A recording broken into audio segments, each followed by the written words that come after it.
രാജേഷ് ഉഷാറായി വരണം ഇനി അല്ലെ? ഉഷാറായി തുടങ്ങി. ഒരുമിച്ചുണ്ടാവും, തീർച്ചയായിട്ടും ഉണ്ടാവും. ഞങ്ങൾ പറയായിരുന്നു ബൈക്ക് റൈഡേഴ്സിനും ഓഫ് റോഡ് ഡ്രൈവേഴ്സിനും പിന്നെ ഈ മഞ്ഞ് കാണാൻ വരുന്നവർക്കും ഒക്കെ പറ്റുന്ന ഒരു ഡെസ്റ്റിനേഷൻ കേരളത്തിലുണ്ടെങ്കിൽ അത് ശരിക്കും പറഞ്ഞാൽ വയനാടാണ് അല്ലേ? Proper destination. Very good.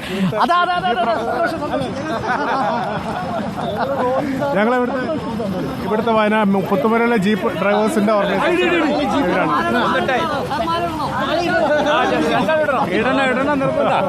Thank you. ഇത് പ്രിയപ്പെട്ട പ്രേക്ഷകർക്കുള്ള മാലയാണ്. Thank U.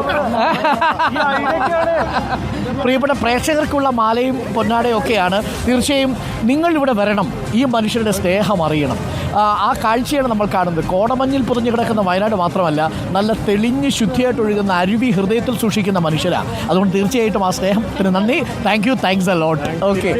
ഓക്കെ തീർച്ചയായിട്ടും താങ്ക് യു. തിരിച്ചു വരും, നമ്മുടെ നാട് തിരിച്ചു വരും. തിരിച്ചു വരാതെ എവിടെ പോകാൻ അല്ലേ?